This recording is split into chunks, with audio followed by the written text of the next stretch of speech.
जी part 2 start हो गया, खामोश हो जाएं, दूसरी इनिंग स्टार्ट हो। अच्छा जी सुने, और भाई किस सवाल में क्या मसला आया भाई सोल्यूशन में? भाई कोई बच्चा बता रहा था 38 में डेप्शन रेट है 10%, स्ट्रेट लाइन लिखा हुआ, और सोल्यूशन किससे हुआ है? तो अच्छी बात है, इसको WD भी कर लो यार, कुछ नहीं होता, ये कोई गलती है। अच्छा स्ट्रेट लाइन किया हुआ है तो कोई नहीं, खैर है, वो भी सही है, बस छोड़ दिया करो। जिसने स्ट्रेट लाइन से किया वो वैसे कर ले। आपने सीखना है इस वक्त ये छोटे छोटे ना कॉन्सेप्ट बिल्डिंग क्वेश्चन लाइन, जितना अच्छा है जितने ज़्यादा हो जाएंगे लोग। जिसने रिड्यूसिंग बैलेंस से किया है वो भी अच्छा है, जिसने स्ट्रेट लाइन से किया है वैसे सोल्यूशन रिड्यूसिंग बैलेंस से। ठीक है, ओके।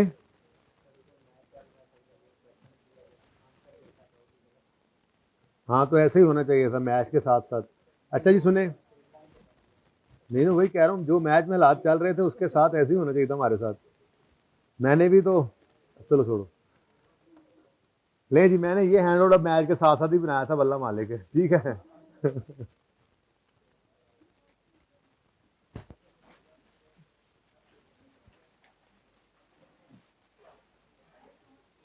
नोट्स नहीं मिले तो मैं क्या करूं भाई? वो नोट्स एंड पे लाकर, एंड से लाकर ना ये मुझे इधर आके रखवा दें, पहुंचा दें। पढ़े कोई एक्स्ट्रा इधर नोट्स? नोट्स ले आए ना, ले आए आधे फ्रंट पे पकड़ा दें, आधे ये एक ही है, आज एक ही हैंड आउट है। और असगर को कहें कि जो पिछले हैंड आउट्स हैं ना वो भी कॉपीज जो हैं वो ऊपर से देख लें और हाइब्रिड में ले जाएं, बच्चों के पास नहीं है। ख्याल है अब चीज़ें स्ट्रीमलाइन हो जाएंगी इंशाल्लाह। Hand out hand out hand out, अच्छा जी।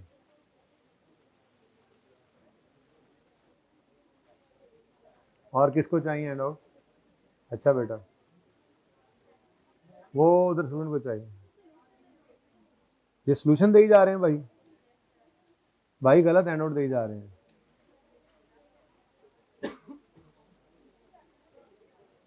भाई ये गलत हैंड आउट दे ही जा रहे हैं। आमिर आप जरा दरवाजा खोल के असगर को बुला लें।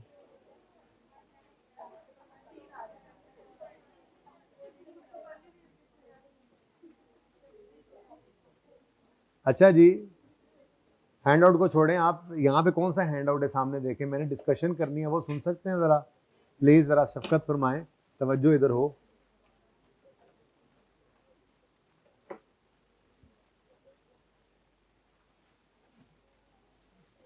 आप किस लिए आए हैं आज? नहीं मतलब वैसे किस लिए आए हैं? क्योंकि मुझे तो, मेरा तो काम सीधा हो नहीं रहा। तो आप लिफ्ट नहीं करा रहे ना आज, ये ना माइक चल रहे हैं हमारे, और ना ही ये हैंड आउट बच्चों के पास है। अब वो बच्चे हाथ खड़ा करें जिनके पास ये वाले हैंड आउट नहीं है, ये वाले हैंड आउट जिनके पास नहीं है वो बच्चे हाथ खड़ा करें। फर्स्ट रो के अंदर भी एक खड़ा हो जाए। आमिर भाई ने सोल्यूशन दे दिए फर्स्ट रो में, फर्स्ट रो में भी पकड़ा दो। अच्छा जी, हाइब्रिड में किसी के पास ना हो ये वाले हैंड आउट, चलें अब हाइब्रिड गर्ल्स के अंदर, बॉयज़ के अंदर एक बच्चे के पास नहीं, गर्ल्स में 3-4 के पास नहीं है, वहाँ पे भी चलेंगे। अच्छा जी, अब सारे बच्चे इस हैंड आउट को कोई ज़रूरत तो है नहीं फिलहाल, ज़रा उसको छोड़ दें और तवज्जो से ज़रा मेरी तरफ जो है वो देखें। सब बच्चे हैंड आउट पहुँच जाएंगे। हाइब्रिड में ले जाओ भाई, हाइब्रिड में।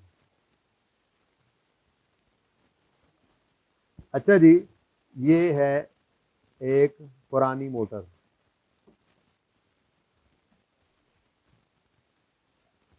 ठीक है, और ये है एक नई कार। अब दोनों एक जैसी क्यों लग रही हैं? ये बनाने वाले का कमाल, ठीक है। अच्छा सुनो,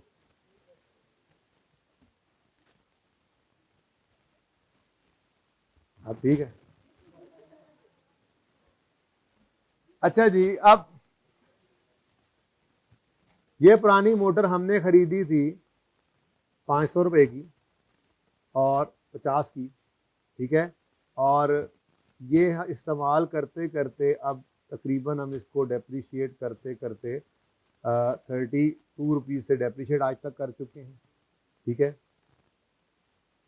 और आज बाजार में लेकर गए, ये जो शोरूम होते हैं, जैसे जेल रोड पे हो गया, इधर डिफेंस मोड़ पे हो गया, इधर किसी शोरूम पे चले गए आप किसी मार्केट में, वहां पे जाके आपने इसकी फेयर वैल्यू लगवाई, तो fair value of old motor, ये जनाबे वाला इसकी फेयर वैल्यू आ गई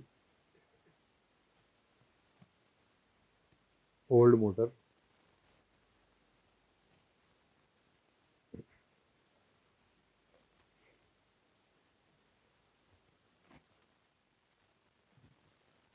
ठीक है जी, मैं लॉस ही रखना है। अच्छा, क्योंकि अब आपको याद हो गया जनरल एंट्री में डेबिट साइड पे लॉस तो वैसे ही पता होता है, और डिस्पोजल अकाउंट में क्रेडिट साइड पे क्या होता है, लॉस, बेटा लॉस। हाँ, आपको याद है, इसका मतलब अभी नहीं हुआ। अच्छा सुने, अब जब हम कीमत लगवाने गए तो हमें ना ये नई कार बड़ी पसंद आई, ठीक है। इस नई कार के सामने वो जैसे लगा नहीं होता, वो एक वो बड़ा सा वो बोर्ड पड़ा होता है, इसके ऊपर लिखा होता है कीमत मिसाल के तौर पे, ठीक है। तो इसकी फेयर वैल्यू ऑफ न्यू जो है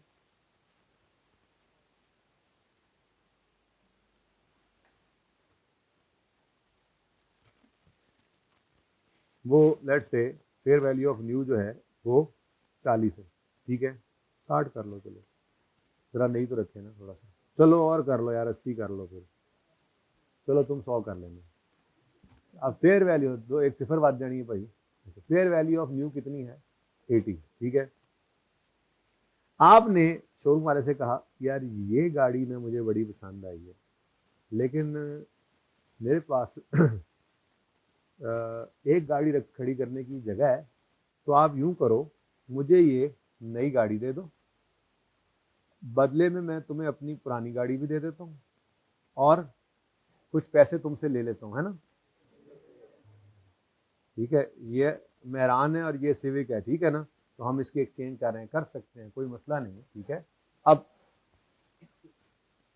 पुरानी मोटर किताबों से निकालनी पड़ेगी, ऐसा ही है, और नई मोटर किताबों में ऐड करेंगे, इसका तो कोई मसला नहीं है, जर्नल एंट्री कर लेंगे। लेकिन इस वक्त बड़ा मसला क्या है, आपको पता है इनिशियल मेजरमेंट किस पर होती है, एसेट की इनिशियल मेजरमेंट कॉस्ट पे, और आज तक जितने सवाल हमने देखे कॉस्ट सवालों के अंदर गिवन होती थी, ठीक है ना।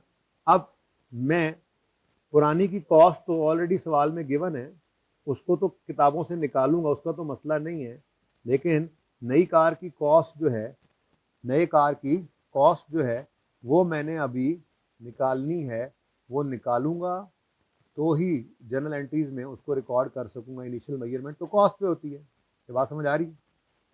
अच्छा, अब मतलब मैं इस वक्त क्या निकालने चला हूं, cost of new asset in case of exchange transaction, यानी कि देखो एक्सचेंज ट्रांजैक्शन जो है, एक्सचेंज भी एक तरह का डिस्पोजल ही तो है, लेकिन सिर्फ पुरानी कार के लिए, पर एज अ होल ये एक ट्रांजैक्शन है जिसमें पुरानी कार जा रही है और नई आ रही है। बहुत आसान कॉन्सेप्ट है, मुश्किल जरा भी नहीं है। चीजें जब मुश्किल नहीं होती ना तो खाम खा ना सीए का बच्चा आसान चीज को भी ना मुश्किल खुद पे तारी करता है। ये सीए कर रहा हूं मैं, अकाउंटिंग पढ़ रहा हूं, ये सादा बात हो नहीं सकती है, पर्चे के अंदर बैठे हुए इतनी सादा बात हो नहीं सकता, कुछ ना कुछ तो गड़बड़ होगी, सीधी बात को भी खाम खा। तो बेटा जो आसान है अकाउंटिंग है, सबसे आसान पर्चा आपका अकाउंटिंग है, मैं आज बता रहा हूँ, लेकिन पढ़ा करें बस, रोज का काम रोज किया करें। अच्छा, मैंने ये बात की है ना, तो हजरत साहब आखिरी सीट बैठे हो ना, पीछे लड़के के सर के पीछे बैठे हुए, छुप के यूं करके देखें मुझे क्या कह रहे हैं। तो यही मैं कह रहा हूँ कि तुम्हें हर वक्त ऐसे मुझे देखना चाहिए था, ना कि तुम्हें ये बात बोलने पे ख्याल आया कि जरा मैं ध्यान में आऊँ और इधर देखूँ, ठीक है। अच्छा सुने, समझ गए हो? अच्छा जी, cost of new in case of exchange. अच्छा जी, आप मुझे बताएं जी, मुझे बताइए कि मैंने आपके सामने सिनेरियो रखा है, इसके अंदर fair value of both old and new car, both old and new cars is given, bus car क्या जो भी एसेट होगा, ठीक है। अब सिनेरियो 1 मैंने आपके सामने क्या बनाया कि दोनों की फेयर वैल्यूज आपको गिवन, और मैं आपसे क्या तकाजा कर रहा हूं कि मुझे कॉस्ट निकाल दो न्यू की, कॉस्ट ऑफ न्यू निकाल दो। अब कॉस्ट ऑफ न्यू निकाल के दो मुझे, जल्दी करो। आप कहोगे सर जी बात ये है कि जितना कैश आपने पे किया है ना इस ट्रांजैक्शन में, वो भी मुझे हमें बताएंगे तभी हमें पता लगेगा, ठीक है। क्या मतलब, ये 80 कॉस्ट ऑफ न्यू नहीं है, आपको एसेट कितने में पड़ा, कॉस्ट इसको कहते हैं, ठीक है ना। अच्छा अब मसलन कितना सब शोरूम वाले ने कहा भाईजान आप ना ऐसा करें फिर कि अपनी गाड़ी भी खड़ी कर जाएं, ठीक है जी, और 70 रुपये कैश भी दे दें और ये नई कार आप ले जाएं, ठीक है जी।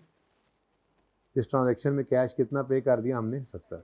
अब पता लगा हाँ आप ठीक है जी, तो 80 रुपये कॉस्ट ऑफ न्यू आ गई, 80 रुपये कॉस्ट ऑफ, सही है ना। कॉस्ट ऑफ न्यू कितनी है, 85। क्यों क्यों क्यों, हमने क्या खोया और क्या पाया, ये खाने वाला खोया और पाया नहीं है, ओके। क्या खोया और क्या पाया, नई कार आई, ये हमने पाया। बदले में हमने क्या खोया, पुरानी कार, वो जिसकी वैल्यू 15 रुपए थी और जेब से भी 70 निकाल कर दिए। तो चाहे वो हमें जो भी कर गया, दाल लगा गया, जो भी कर गया, बहरहाल हो सकता है हमें गाड़ी पसंद आ गई हो, चाहे फेयर वैल्यू 80 की ही थी, पुरानी हमारी कहीं बिकती ना हो, चाहे इसने रख ली हो, जो भी हुआ, बहरहाल हमें नया एसेट कितना कॉस्ट किया, हमने अपनी 15 वाली पुरानी वो गाड़ी जिसकी फेयर वैल्यू 15 है, हमने वो भी उसको दी और 70 रुपए कैश भी पे किया। तो इन टोटल हमने 70 जमा 15 85 रुपए अपने खोए और हमें ये कार मिली नहीं। इसका मतलब cost of new in case दोनों की फेयर वैल्यू गिवन हो, तो किसको इग्नोर कर देंगे हम, फेयर वैल्यू ऑफ न्यू को इग्नोर करेंगे। रेलेवेंट क्या है, फेयर वैल्यू ऑफ ओल्ड, कितना 50 प्लस, अच्छा जी, अच्छा, fair value of old plus, अच्छा sorry, fair value of old plus 70 is equal to 85। अब आप आगे जर्नल एंट्री करें तो पूरी जर्नल एंट्री आप कर लेंगे। अब जर्नल एंट्री कैसे करनी है देखिएगा जरा, जर्नल एंट्री कैसे करनी है पता है मैं किस तरह ज़हन बना रहा हूं, ऐ तानू करवान दा, यानी कि आप पहले करेंगे, लेकिन मैं पहले सारा कुछ समझाऊंगा अपनी इस एग्जांपल से, ठीक है। अब जरा देखिएगा, आपको डिस्पोजल के स्टेप्स याद हैं। स्टेप 1 क्या होता था, एसेट अकाउंट में से जाने वाले एसेट की कॉस्ट को, अब मैंने एसेट अकाउंट में से ओल्ड की कॉस्ट को कर दिया क्रेडिट, ठीक है। कितनी कॉस्ट है ओल्ड की, ओल्ड की कॉस्ट कितनी है 50, ये तो सिंपल वैसा ही रहा। और जाने वाले एसेट की एक्यूमुलेटेड डेप्रिसिएशन को एक्यूमुलेटेड अकाउंट में से डेबिट कर दिया। अब वो कितनी है, वो भी मैंने निकाल के दी हुई है, ये निकालनी पड़ सकती है, मैक्सिमम यही होगा ना, अभी करते हैं तो क्या आपको निकालनी है डिस्पोजल की एक्यूमुलेशन, तो यही सवाल के अंदर एडजस्टमेंट बन जाएगी। मैंने बस वो निकाल के रख दी, क्योंकि मैं सब आपको एक्सचेंज की ट्रांजैक्शन समझा रहा हूं। तो एक्यूमुलेटेड जी कितनी है accumulation 32, okay next, okay step 3 we will record. अच्छा अब मेरी बात सुनो कि एसेट बिका है ना, एसेट बिका है तो कैश आया है ना, ओ एक्सचेंज की ट्रांजैक्शन है। अच्छा जरूरी नहीं है कि हर एक्सचेंज की ट्रांजैक्शन के अंदर आपका जो है वो कैश जा ही रहा होगा। अगर आपके देखो दो सिचुएशंस हैं, मेरे पास सुजुकी मैरान है और मैंने होंडा सिविक लेनी है, एक्सचेंज करने गया हूं शोरूम पे तो मुझे कुछ कैश देना पड़ेगा। हो सकता है मेरे पास सिविक थी और मुझे कैश की जरूरत पड़ी, मैंने कहा यार वो होता है ना कारोबार में, यार लगा लेते हैं बाद में फिर इंशाल्लाह कर लेंगे, अभी थोड़ा कैश फ्लो का क्रंच आया हुआ है थोड़ा, ठीक है, तो लिक्विडिटी का इश्यू बना हुआ है। तो मैं अपनी होंडा सिविक लेकर गया और दुकानदार को बेची और उससे मेहरान ली, तो बदले में मुझे कैश। लेकिन ज्यादातर ट्रांजैक्शंस आपके एक्सचेंज की ऐसी मिलेंगी जिनमें आप कैश रिसीव नहीं कर रहे होगे, पे कर रहे होगे। लेकिन ना दिमाग बंद नहीं कर लेना, मैं भाई बार बार ये बोलता हूँ, लाइन के बैगर ना बना करो। ऐसे खाम का कोई असूल बनाने की जरूरत नहीं कि और कैश पहले आता था सिंपल डिस्पोजल में, डिस्पोजल थ्रू एक्सचेंज हुआ तो कैश जाता है। जरूरी नहीं है जाता है, नॉर्मली जाता ही है, पर आ भी सकता है। कब आएगा? जब आपने जो एसेट एक्सचेंज में लिया है वो कमजोर है, थका हुआ है, और जो आपने दिया है वो कीमती है, नया है, ठीक है, कीमती ज्यादा है, उसकी कीमत ज्यादा है, तो फिर आपको कैश मिल भी सकता है। लेकिन मेरे केस के अंदर तो क्या है, कैश पेड है, ठीक है। तो कैश पेड है, तो कैश पे किया है, तो कैश क्या हो जाएगा, कैश क्रेडिट हो जाएगा। लो जी, इसीलिए मैंने तीसरा स्टेप जो आपको लिखवाया था, मैंने ये नहीं कहा था कि रिकॉर्ड कैश रिसीव, मैंने लफ्ज क्या लिखा था, कैश को रिकॉर्ड करें, रिकॉर्ड कैश। अगर कैश आया है तो कैश डेबिट, कैश गया तो कैश क्रेडिट। ठीक हो गया? कितना कैश पे किया आपने? 70, ठीक है। अब पुराने हिसाब से देखें तो आपकी ट्रांजैक्शन हो गई मुकम्मल, होगी ना मुकम्मल? और बोलो, लेकिन क्या आप गेन लॉस निकाल सकते हो? अभी ट्रांजैक्शन मेरे हिसाब से तो फिर मुकम्मल नहीं हुई, क्योंकि हाँ जी, ये ट्रांजैक्शन मेरे बच्चों एज अ होल सिर्फ तब जाकर पूरी होगी जब आप, क्योंकि देखो ना, ये क्या ट्रांजैक्शन है, क्या सिर्फ एसेट बिका है? क्या आपका एसेट सिर्फ बिका है? अच्छा, अगर बिका है तो ओल्ड एसेट को बेचने पर जो कैश आया वो कहां है? कैश तो आया ही नहीं, बल्कि इसको तो आपने कुर्बान किया है नए एसेट को लेने के लिए। अच्छा, तो नया एसेट कितने का लिया है? वो आप कह रहे हो 85 का है, हालांकि आपने कैश तो सिर्फ पे किया है कितना, 70 का। तो इसका मतलब एज अ होल ये ट्रांजैक्शन पूरी नहीं हो रही है, इसके अंदर एक नए एसेट का आना भी रिकॉर्ड होगा उसी वक्त, उसी ट्रांजैक्शन में एक पुराने का जाना भी रिकॉर्ड होगा। एज अ होल ये ट्रांजैक्शन तब जाके पूरी होगी, एक्सचेंज की ट्रांजैक्शन, ठीक है। तो अच्छा, ओल्ड एसेट चला गया तो उसकी कॉस्ट निकल गई, तो न्यू एसेट आ गया तो इसकी कॉस्ट डेबिट करेंगे। तो न्यू एसेट की कॉस्ट एसेट अकाउंट में क्या कर दें, न्यू कॉस्ट। न्यू कॉस्ट का मतलब न्यू कॉस्ट का मतलब न्यू एसेट की कॉस्ट है, ठीक है ना बेटा, न्यू की कॉस्ट। यही तो खप खप के समझा रहा था आपको, खप खपैया कर रहा था क्या, ये हमें सवाल में निकालना पड़ेगा। आईकेएफ का सबसे फेवरेट सिनेरियो यही है, बल्कि अगर आप देखें एक्सचेंज की ट्रांजैक्शन रिसेंट ईयर्स में जितने भी आपको सवाल नजर आएंगे, यही एक सिनेरियो आईकेएफ देता है, दोनों एसेट्स की, पुरानी की और नए की फेयर वैल्यू देगा। इसीलिए मैंने ये छोटे क्वेश्चन में भी चेंज किया, सब कुछ तकरीबन वही बना दी, ठीक है। सबसे मुश्किल ये टेक्निकल ये है, लेकिन बच्चे अब मार नहीं खाएंगे इंशाल्लाह। दोनों की फेयर वैल्यू दे देगा, ओल्ड की भी और न्यू की भी, ठीक है, और कैश पेड दे देगा और कहेगा एक्सचेंज की ट्रांजैक्शन है। अब न्यू की कॉस्ट के अंदर आप लोग क्या करोगे, गलती से नए की फेयर वैल्यू उठा लोगे? नहीं, अगर पुराने की फेयर वैल्यू गिवन है, चाहे साथ नए की है चाहे नहीं है, रेलेवेंट किसकी फेयर वैल्यू है, पुराने की, क्योंकि आपने जो एसेट दिया है तो आपने वो खोया, दूसरा आपने कैश गॉट इट। तो हमने यहां पर सीखा क्या, कॉस्ट ऑफ न्यू एसेट निकालना।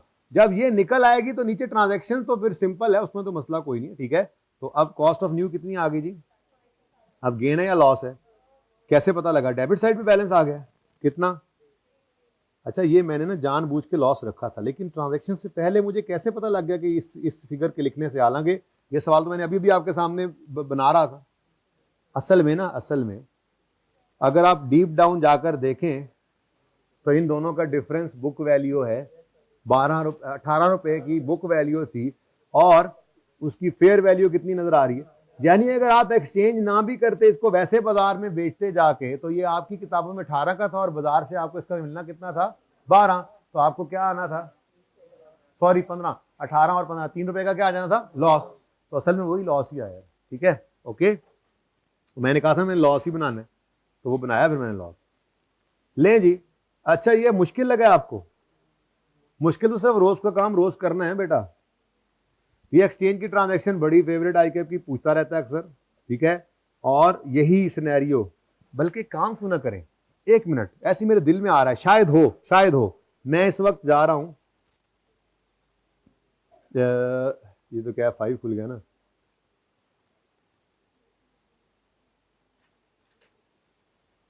मैं ना रीसेंट अटेम्प्ट ओपन करना चाह रहा हूँ आपके लिए, जो मतलब आपकी तो किताबों में आ गई होगी, लेकिन पिछली दफा वालों के लिए मार्च 25 के अटेम्प्ट है। देखते हैं जरा इसमें IAS 16 का जो सवाल है उसमें क्या सवाल है पहली बात, और फिर क्या पूछा होगा, ऐसे ही दिल कर। हाँ, prepare a note on property plant equipment, ये हमने इंशाल्लाह सीखना है। पहले रिवैल्यूएशन सीखेंगे फिर ये सीखेंगे, यही तो मेन सवाल आता है, सबसे ज्यादा यही आया हुआ है। खैर एक्सट्रैक्ट्स भी आते हैं, बातें ना करें।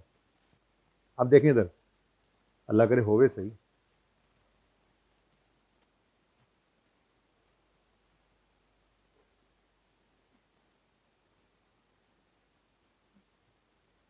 नहीं इसमें नहीं है, एक्सचेंज की ट्रांजैक्शन ढूंढ रहा हूं, इससे पीछे चलते हैं।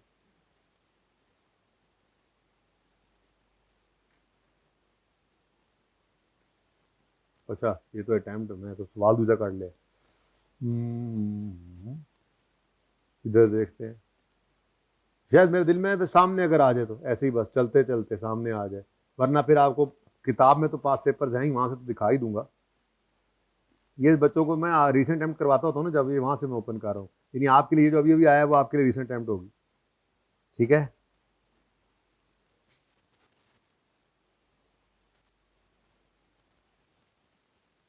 बल्कि यार यहीं से दिखा देता हूँ अभी। ये IAS 16 पास पेपर में चलते हैं, वो ढूंढता ही रहूंगा।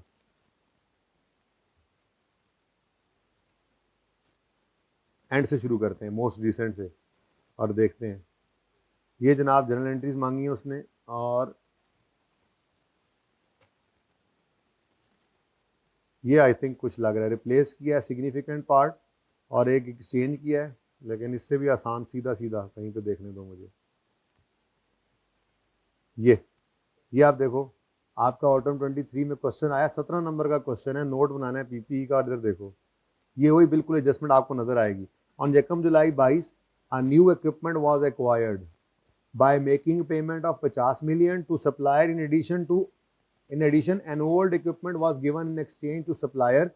The fair value of old and new were 60 and 105.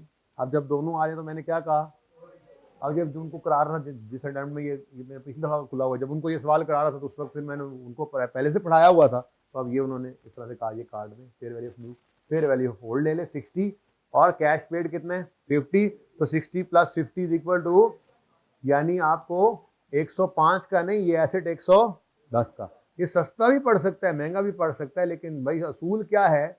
अब ये देखो, पर्चे का सवाल इन्हीं में से ही बनता है जो आप पढ़ रहे हो। इजी ना लिया करो चीजों को, लेकिन है आसान ही चीजें, इजी लिया ना करो, होती इजी है, सीखा करो उनको शौक से। ठीक है ना, यही एडिशन है, यही डिस्पोजल है, यही सारा कुछ है जो अब इसी से सवाल बन रहा है। ये ऊपर रीवैल्यूएशन की एडजस्टमेंट आई है, रीवैल्यूएशन हमने कल शुरू कर देनी, तो परसों तो हो ही जानी, कल शुरू हो जाएगी वैसे इंशाल्लाह। तो वो हर सवाल में लाजमी होती है, आपस में बातें ना किया करें जब क्लास में मैं बोल रहा हूँ, ठीक है जी, वरना मैं क्लास से निकाल दिया करता हूँ। और इक्वल अपॉर्चुनिटी क्लास है मेरी, बिस्ती बराबर करता हूँ। हाँ जी जी, तो ये रिवैल्यूएशन हर सवाल में होती है, पढ़ेंगे इंशाल्लाह। तो यही चीजें देखो आपके सामने एडजस्टमेंट है, बिल्कुल ये एडजस्टमेंट है। देखो आगे देखो, the old equipment have been acquired at a cost of 80 million एकम जुलाई। अब यही एडजस्टमेंट है। अभी अगले सवाल आप छोटे देखोगे उनके अंदर, तो वहां पर एक्सचेंज सिर्फ सिखाया जा रहा है, ऐसे ही डिस्पोजल आपको सिखाया हुआ, एक्सचेंज सिखा रहा हूँ, चेंज इन एस्टिमेट सिखा रहा हूँ, एक एक चीज करके सिखा रहा हूँ, उन्हीं से मिलकर ये सवाल बनना है। 17 नंबर का सवाल है पर्चे, कहां से आना है सवाल, इन्हीं से आना है। ठीक है, और सही है। तो ये मैंने कहा आपको बता दूं जरा कि ये सबसे आई कैप का, और भी पीछे सवालों में जाते जाएं, देखते जाएं इनको, जब कभी एक्सचेंज की ट्रांजैक्शन आएगी यही काम किया होता है। लेकिन मैं तीनों पॉसिबल सिनेरियोज आपको अभी पढ़ाने लगा हूं, बरअसल सबसे मशहूर यही था, दोनों की फेयर वैल्यूज दे के आपको धोखा देता है। ठीक है, बच्चे कहीं भूल कर उठा लें, नए की फेयर वैल्यू। ओके चलें आ जाए। हाँ जी, समझ आई बात की, जर्नल एंट्री कर ली आपने, तो लड़ाई किसकी है, ये जो इस वक्त लड़ रहे हैं हम। चलो जर्नल एंट्री भी सीखनी थी, पर वो तो बड़ी आसान थी, क्योंकि डिस्पोजल के 4 स्टेप्स थे, उनमें तीसरा जरा आगे पीछे हो गया, थोड़ा चेंज हो गया, फ्लेक्सिबल था ना कैश वाला, और चौथा नया ऐड हो गया, तो 5 स्टेप्स बन गए एक्सचेंज के बस। तो जनरल एंट्री में तो मसला कोई नहीं हुआ, तो मसला यहां पे हो सकता है, अब उसमें भी नहीं होना। असूल क्या बन गया, अगर fair value of both given हो तो आपने क्या करना है, fair value of old plus cash paid लेना है। ठीक है, अच्छा, और अगर सिर्फ फेयर वैल्यू ऑफ ओल्ड दी हो फिर क्या करेंगे चाहिए ही वही, हाँ समझो, अगर न्यू की फेयर वैल्यू गिवन ना हो, सिर्फ ओल्ड की गिवन हो, हमें तो चाहिए ही वही। तो ये पहला सिनेरियो क्या है, फेयर वैल्यू दोनों की दे दे या सिर्फ ओल्ड की दे? तो सबसे पहला नंबर किसका है? समझ आती है बात? कोई कंफ्यूजन है तो पूछ सकते हैं, नहीं है? अच्छा, बड़ा होमवर्क आ रहा है आपके ऊपर।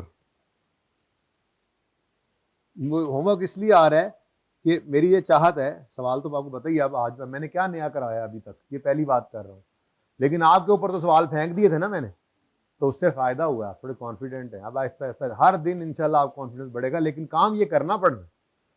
सिखाऊंगा, फेंकूंगा सवाल ऊपर, करोगे मैं करवाऊंगा। जब तक आपकी तसल्ली नहीं होगी, आपको रिड्यूसिंग वैल्यू मसला आएगा डिस्पोजल में, मैं फिर सवाल करा दूंगा आपको। जब तक मसला आता रहेगा मुझसे करवाते रहना, मुझे कोई जल्दी नहीं। लेकिन थोड़ा ना एक स्टेप आगे चलने की आदत डाल दो, ताकि थोड़ा सा थोड़ा ना स्पून छोड़ दो, अगर हैं बड्डे हो जाओ, फीडर छोड़ दो, हूं कदम कदम टुरना शुरू करो। हूं मैं इंशाल्लाह साथ हूं, कहीं नहीं जाता अगर मार ना गया तो। सर प्लीज सर, पेपर्स तक प्लीज, सेक्शन एंड तक please. If fair value of, बेशक उसके बाद जो मर्जी करें, फिलहाल ऐसे नहीं, डिस्टर्ब हो जाएंगे हम। फेयर वैल्यू ऑफ, देखो लेकिन उससे मेरा बस नहीं है ना जी, ठीक है। Fair value of only new is given. हाँ जी, अगर सिर्फ न्यू की फेयर वैल्यू गिवन हो तो क्या करेंगे अब जी? यही है वो अक्सर सवालों में जो आपको निकल, कॉस्ट ऑफ न्यू क्या होगी? फेयर वैल्यू ऑफ न्यू ही होगी। यानी अगर मिसाल के तौर पे सवाल के अंदर ये सिनेरियो मैंने खुद बनाया ये, अब सवाल क्या है, पुराने की कॉस्ट 50 है, अक्यूमुलेटेड डेप्शन 32 है, नए की फेयर वैल्यू 80 है, कैश पेड 70 है। अब क्या करें? डिफरेंट क्वेश्चन है ये, वो नहीं है, वो गया, ठीक है, ये डिफरेंट क्वेश्चन है। अब कॉस्ट ऑफ न्यू क्या है?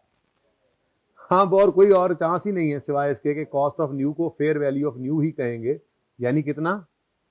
80, ठीक है।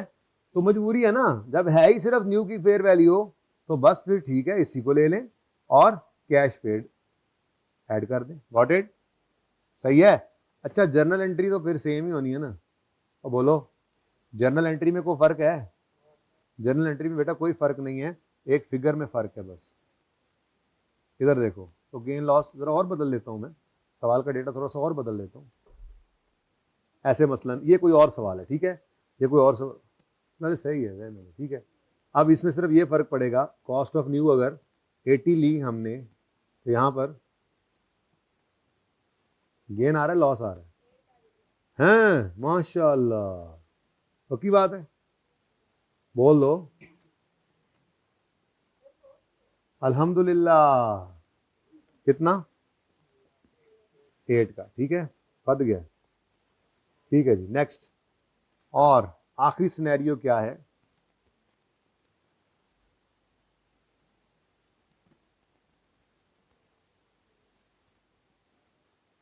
अगर fair value of both assets both is not given.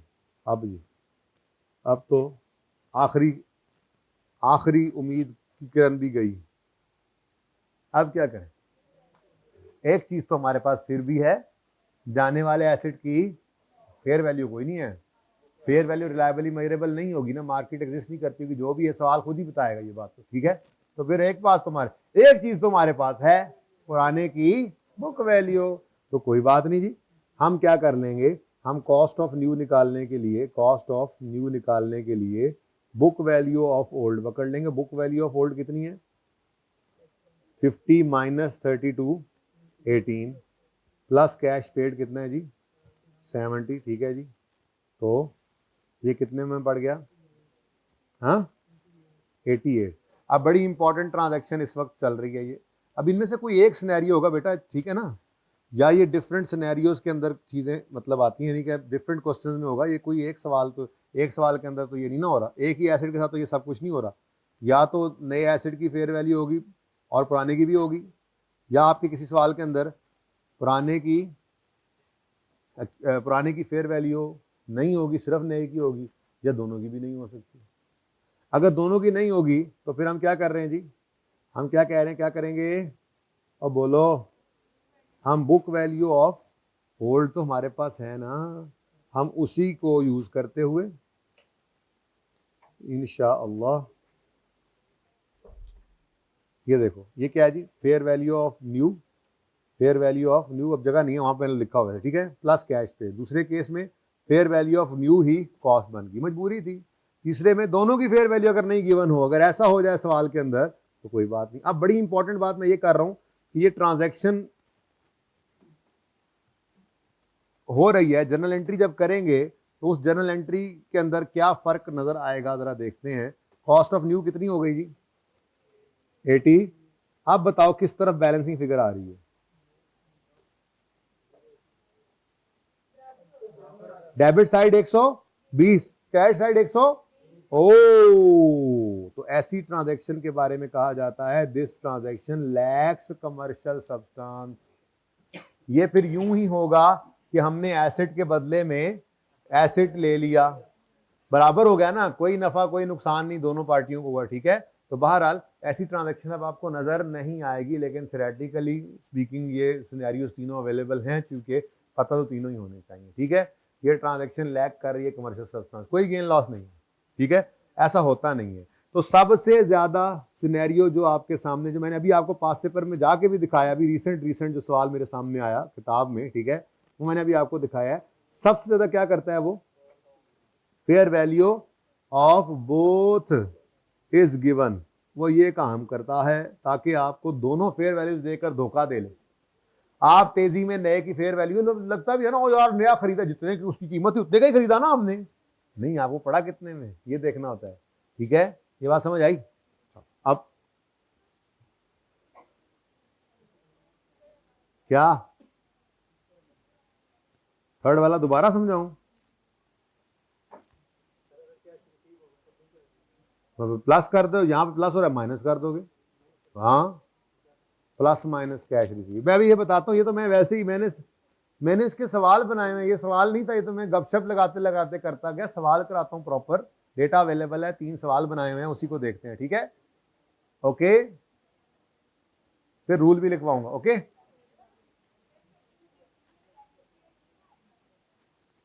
नहीं, fair value of new he cost of new है। हाँ कैश पे तो हो रहा है, कॉस्ट निकालते हुए नहीं ले रहे उसको, बस नीचे देखो ना, कैश पे तो हुआ है।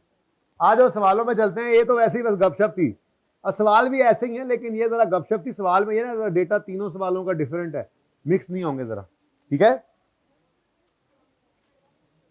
ये देखो जी आपके नोट्स के अंदर, अब ये नोट्स अब सबके पास मौजूद है ना, अब तो ये सवाल असल में करवाने थे, तो गाड़ियों की डिस्कशन होती चली गई, और चलो कोई नहीं, 3 करने थे 6 कर लिए।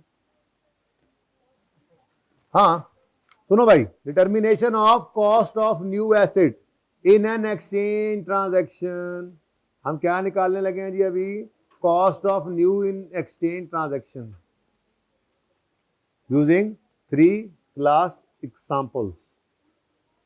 अच्छा जी, fair values of both old and new assets are given. पहला क्या सिनेरियो है जी, दोनों की फेयर वैल्यूज गिवन हो, तो you are required to pass general entry, general entry मांग ली, ठीक है जी, ऑफ एक्सचेंज। अभी तो देखो जी,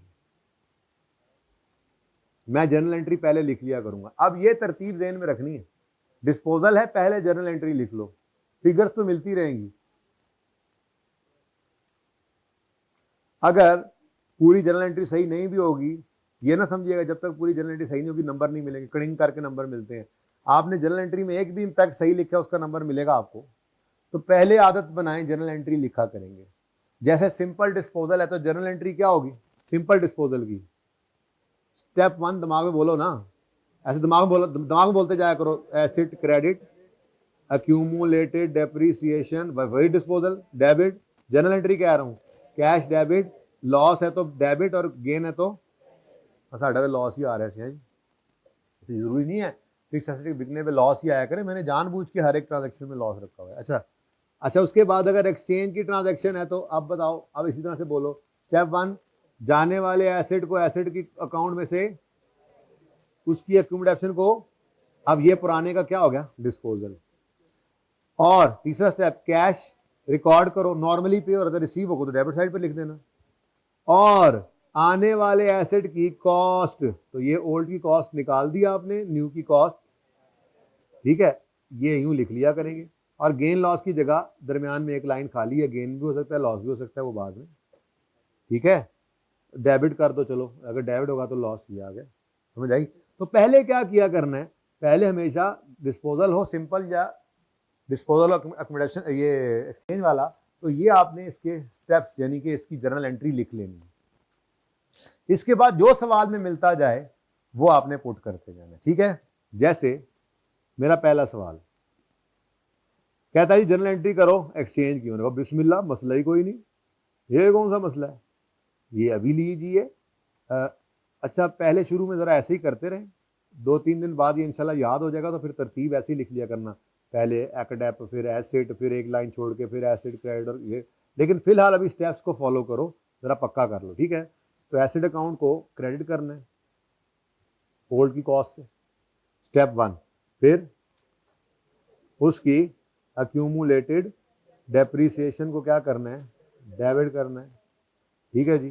फिर कैश पे हो रहा है, देखो ना कैश पेड लिखा हुआ है, कैश अगर रिसीव होता तो डेबिट कर देते, कैश पे हो रहा है तो क्रेडिट, ठीक है जी। अच्छा उसके बाद आने वाले में मुअज़्ज़ज़ मेहमान की कॉस्ट रिकॉर्ड करें, न्यू की कॉस्ट आ जाएगी और बैलेंस फिगर आ जाएगी गेन की या लॉस, ठीक हो गया। अब सवाल शुरू करते हैं। कॉस्ट ऑफ ओल्ड एसेट, ऐसे डेटा सवाल में गिवन होगा, बस स्टेटमेंट फॉर्म में आ जाएगा, यही फर्क है ना, समझ आ रही है।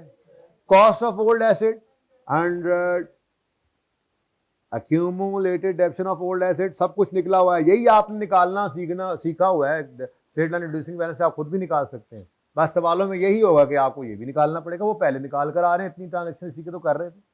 अच्छा जी कितना 60, फेयर वैल्यू ऑफ ओल्ड भी गिवन है, फेयर वैल्यू ऑफ जब दोनों आ जाएं तो ओल्ड को इग्नोर, न्यू को इग्नोर करना है, ओल्ड को ले लेना है, और ओल्ड एसेट दिया प्लस कैश, इसलिए ओल्ड के साथ फेयर वैल्यू के साथ कैश ऐड किया है।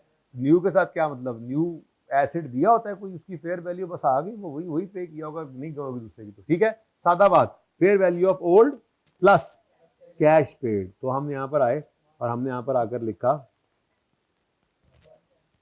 ना इधर ऐसे, फेयर वैल्यू ऑफ कितनी 50 प्लस कैश पेड कितना, ठीक है जी। तो ये आपने क्या किया जी, कॉस्ट ऑफ न्यू निकाली, बेटा बातें नहीं, 110।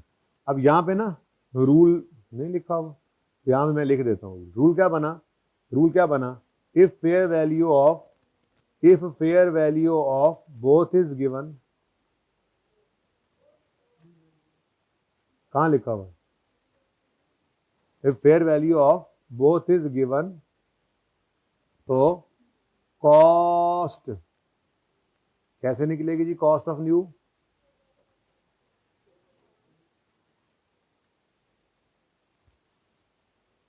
कॉस्ट ऑफ न्यू निकलेगी fair value of old plus cash paid या less cash receive, cash receive हो तो यहां पर इस ट्रांजैक्शन में क्या कर देना फिर लेस, तो मैंने प्लस माइनस लिख दिया, लेकिन नॉर्मली जी के ट्रांजैक्शन में होता ही ये प्लस है, इस तरह से याद हो जाएगा, अगर कभी उलट हो जाए तो माइनस कर देना, मैंने प्लस माइनस लिख दिया, ठीक है। तो अगर fair value of both given हो तो fair value of old plus minus cash, done, तो ये कर दिया। अब एंड पे क्या आ गया, कैश कितना पे किया, हाँ जी, गेन है या लॉस है, हाँ डोंट टेल मी गेन आ गया, ओ नो, कैसे पता लग गया आपको गेन आ गया, इतनी जल्दी कैसे पता। अच्छा जी सुने, क्रेडिट साइड पे बैलेंसिंग फिगर आ गई कितनी, चलो शुक्र है, ये ना पक्का हो जाता कहीं के एसेट बेचें तो कभी गेन आ ही नहीं सकता, तो पीएनएल बैलेंसिंग गेन है जो भी है जी 10 आ गया, ठीक है। लें जी रूल भी लिख लिया। अच्छा वर्किंग अलग से भी कर सकते थे ये, लेकिन कोई जरूरत नहीं है, ब्रैकेट में लिख दिया बस काम हो गया अपना, ये जो 50 प्लस 60 किया, लेकिन रूल मैंने यहां लिखवा दिया आपको, गॉट इट, कोई मसला? Next, fair value of only new is given, तो फिर क्या करेंगे? जर्नल एंट्री पास करनी हो, बिस्मिल्लाह जी, जर्नल एंट्री क्या मसला है? जर्नल एंट्री तो एक बार लिखी गई है, बस उसके बाद तो कंट्रोल सी कंट्रोल वी हो जानी है, मसला ही कोई नहीं। फर्क सिर्फ कितने पैना है? इत्थे, ठीक है जी, और इत्थे, समझ गए? मतलब कॉस्ट निकालने के 3 सिनेरियोज में पॉसिबल, जिसकी वजह से आपका गेन लॉस ही बदलेगा, बाकी पुराने कॉस्ट अपनी जगह कायम, उसकी एकोमोडेशन अपनी जगह कायम। वो तो डिस्पोजल था ना, ये नया वाला जो मामला है जो बीच में गुस्सा आया एडिशन, ठीक है? अब सवाल में जरा डेटा डिफरेंट हो गया बस। लो जी, कॉस्ट ऑफ ओल्ड, पुरानी की कॉस्ट कितनी है? 500, तो 500 क्रेडिट हो गया। क्या क्या कॉस्ट क्या बेटा? इसका ये पिछले सवाल की बात कर रहे हो?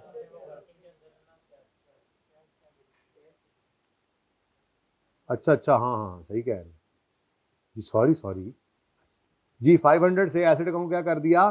क्रेडिट। नेक्स्ट 350, इसकी अक्यूमुलेटेड डेप्रिसिएशन क्या हो जाएगी? डेबिट। को मसला? अच्छा, step 3, we will record cash, तो कैश फिर पेड आ गया, ओके, 600 से कैश पेड आ गया, 600 से कैश क्रेडिट। अब रह क्या गया? सिर्फ नए की कॉस्ट। अगर ये ना होती एक्सचेंज की ट्रांजैक्शन, तो पुराना हिसाब से तो ये डेटा पूरा था, बस गेन लॉस निकाल लेना। लेकिन चूंकि एक्सचेंज की ट्रांजैक्शन है, तो एडिशनल काम क्या है?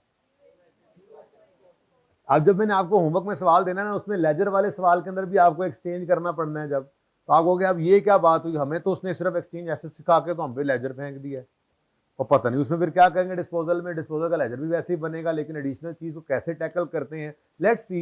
यही तो आपके दिमाग का इम्तहान होगा, ठीक है? दिल है कि सोल्यूशन भी ना भेजूं, बल्कि कल वो सारे सवाल कराऊं क्लास में, लेकिन पहले आपसे करवाऊं और चेक भी करूं, करार वाकई सजा भी दूं जो ना करके आए। करार वाकई सजा समझते हैं ना, एसेट अकाउंट जी, तो समझ आ जाएगी ना करके आना रहेगा। अच्छा ले जी, fair value of old given ही नहीं है, अब फेयर वैल्यू ऑफ ओनली, तो जब fair value of only new is given है, तो फिर यहां पे कोई वर्किंग नहीं करनी, वही उसकी क्या है? कॉस्ट है, ठीक है? समझ आई बात की? तो इसका मतलब रूल 2 क्या बना? इफ फेयर वैल्यू ऑफ, अच्छा फेयर वैल्यू ऑफ बोथ या fair value of only old is given, तो रूल सेम रहना, क्योंकि ओल्ड तुम्हें चाहिए था ना। पहला नंबर उसी का है, fair value of only new is given, तो क्या करोगे जी? देखो भाई रूल क्या बना, फिर क्या है जी रूल? फिर रूल क्या है जी? फिर कॉस्ट ऑफ न्यू क्या होगी? Cost of new, fair value of new he cost of new होगी। कितने में पड़ा? जितने का है उतने में पड़ा। बात समझ आई? ये मुख्तलिफ डेटा सवाल के अंदर होंगे, लेकिन ये मुझे कभी नजर नहीं आया सवाल में। वैसे पहले वाला सिनेरियो हमेशा नजर आएगा आपको, उसी में गलती करता है ना बच्चा। बहरहाल fair value of new, cost of new क्या है जी? अगर only fair value of only new is given, तो फेयर वैल्यू ऑफ न्यू ही क्या है? इसकी कॉस्ट। तो बस गेन लॉस है, कितना गेन? 50 का गेन आ गया, ठीक है, ओके, सही है। और तीसरा और आखिरी सिनेरियो क्या है? उससे पहले जरा एंट्री खाली कर लूं जी। कहता है फेयर वैल्यू दोनों की ही नहीं गिवन है। आप जनरल एंट्री पास करनी है तो क्या करें? ये तो दोनों ही नहीं गिवन। एक तो चीज फिर भी है, बुक वैल्यू ऑफ, ये देखो 300 की कॉस्ट है, 250 की अकोमोडेशन है, तो 50 रुपए क्या है इसकी? डायरेक्ट लिख लूं, इजाजत है जहां जरूरत पड़े। चलो अच्छा, ये एंट्री करते हैं, एसेट अकाउंट को क्रेडिट करते हैं जाने वाले एसेट की कॉस्ट से, कितनी है जी? 300, और इस जाने वाले मरहूम की अक्यूमुलेटेड एक्शन कितनी है जी? 250। तभी तो मैंने कहा इसकी बुक वैल्यू कितनी है? 50, ऐसे ही है ना। Step 3, we will record cash, cash again क्या है? पेड, कैश पेड कितना आ गया? 500। अब गेन लॉस नहीं निकाल सकते, नए की कॉस्ट चाहिए, यही तो असल लड़ाई है। अब नए की कॉस्ट है लेकिन एक्सचेंज ट्रांजैक्शन, तो पहली preference fair value of old, मिल जाए तो प्लस कैश पेड, ना मिले तो फेयर वैल्यू ऑफ न्यू, वही कॉस्ट, दोनों ना मिले तो बुक वैल्यू तो है ना, तो बुक वैल्यू ऑफ नहीं, हाँ ओल्ड कितनी 50 प्लस कैश कितना पे किया, तो ये कितना बन गया टोटल 500, जगह कोई नहीं बची, चलो ऐसे भी गुजारा कर ले जी। 550, और जैसे मैंने आपको अपनी छोटी एग्जांपल में समझाया था, मुमकिन नहीं है कि कोई गेन हो या लॉस हो, क्योंकि ये ट्रांजैक्शन लैग किया करती है कमर्शियल सब्सटेंस। एक मिनट तस्वीर खींचने वालों, एक मिनट, इफ ये जरा लिख लें दो, if fair value of both is not given, if fair value of both is not given, then क्या करेंगे, देन कॉस्ट ऑफ न्यू कैसे निकालेंगे बता दें, कॉस्ट ऑफ न्यू निकलेगी बुक वैल्यू ऑफ ओल्ड, ये तो है ना हमारे पास, book value of old plus cash paid, हाँ या माइनस कैश रिसीव भी हो सकता है, ये ध्यान में रखना, ठीक है ओके। तो ये जनाब आपकी एक्सचेंज ट्रांजैक्शन अगर आए और उसमें book fair value of new asset आपके पास ना हो, अभी मैंने बंद करने का नहीं बोला किताबें, तो fair value of new asset निकलेगी। तो ये जनाब आपकी एग्जांपल्स, ये इनके साथ इनका रूल, मैंने बंद करने को नहीं बोला किताबें, प्लीज बेटा जितना टाइम हो गया टूर जाए, टाइम हो गया निकल जाए क्लास से वो। मैंने वैसे ही आप लोगों को 2:30 बजे तक कह दिया हुआ है, लेकिन मैं अभी छुट्टी देने लगा हूं, पर जरा 1 मिनट जरा देख लें होमवर्क क्या क्या करना है। 2:30 बजे तक कहा हुआ है, छोड़ूंगा 2:15-20 पे इंशाल्लाह। जाओ यार तुम चले जाओ, निकालो इसको क्लास से, पक्के ही चले जाओ, मैं तो कहता हूं। अच्छा ही सुने और सुन लो, 40, 41 ये तो आप आराम से कर लोगे। अच्छा एक्सचेंज के अंदर एक नई गाड़ी लें और 2 पुरानी गाड़ियां दे दें, मुमकिन है? मुमकिन है। टेंजिबल एसेट देकर इनटेंजिबल ले लें, इनटेंजिबल एसेट, हाँ जो अब आगे आपके सिलेबस में IS 38, इनटेंजिबल एसेट सॉफ्टवेयर जैसे लाइसेंस है, ठीक है, तो टेंजिबल एसेट लेकर इनटेंजिबल दे दें या इनटेंजिबल एसेट देकर टेंजिबल, पॉसिबल, कोई मसला नहीं है, हो सकती है। एक एसेट के बदले 2 दें, 2 एसेट देकर 1 ले लें, कुछ भी हो सकता है। एक्सचेंज की ट्रांजैक्शन किसी भी तरह से हो सकती है, कोई मसला नहीं है, ठीक है। तो ये दोनों सवाल आप आराम से कर लेंगे, और तीसरा भी थोड़ा मुश्किल से कर ही लेंगे, क्योंकि तीसरे के अंदर ये है कि आपको एसेट अकाउंट बनाना है, इन्वेस्टमेंट अकाउंट बनाना है, डिस्पोजल अकाउंट बनाना है, और ये नई चीज आ गई है आपके लिए कि डिस्पोजल है थ्रू एक्सचेंज ट्रांजैक्शन, ठीक है। तो ये 3 सवाल ही बस दे सकता हूं मैं, और चौथा जो है, सुनो तो सही, चौथे के अंदर 2 ऐसी चीजें हैं जो आपको परेशान कर सकती हैं,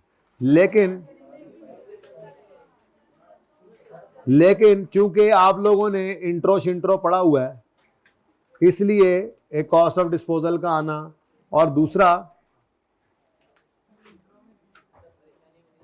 हाँ मुझे नहीं पता इस बात का, ये आपने ट्राई करना ही करना है। अब इसको करने के बाद आपको लगेगा हमारी तो दुनिया ही उजड़ गई, लेकिन ऐसा कुछ होना नहीं, आप इंशाल्लाह उम्मीदें कर लेंगे, ठीक है। तो ये 4 सवाल होमवर्क में हैं। अगर आप लोग खामोश होंगे ना, किताबें बंद हो जाएंगी 1 मिनट, तो मैं बता सकूंगा। 40, 41, 42 करना है, और सेकंड थर्ड क्या होता है, एक सवाल है पूरा जिसमें उन्होंने कहा एसेट का अकाउंट बनाओ, अक्यूमुलेट डिडक्शन का अकाउंट बनाओ, और डिस्पोजल का अकाउंट बनाओ, ठीक है। तो ये अकाउंट बनाने हैं, लेजर्स बनाने हैं, ये लेजर्स वाले आखिरी सवालों में से है, पास पेपर में सवाल तो आते नहीं है, ठीक है जी। ओके, अल्लाह हाफिज। मतलब लेजर नहीं मांगता है, लेजर पर्चे में आते नहीं होते, ये काम होता ही नहीं, ये सारा कुछ नोट के अंदर यही हो रहा होता है, बस लेजर को स्टेटमेंट फॉर्म में कन्वर्ट किया हुआ होता है, ठीक है। हाँ बहुत मेहनत से करना है ये सवाल, इसका सोल्यूशन जाहिर है पास पेपर का है, कहीं से भी आपको मिल सकता है, अटेम्प्ट ओपन कर लेना, मुश्किल है वैसे, बहुत पुराना है, ठीक है जी। इंशाल्लाह कल कराऊंगा। अल्लाह हाफिज।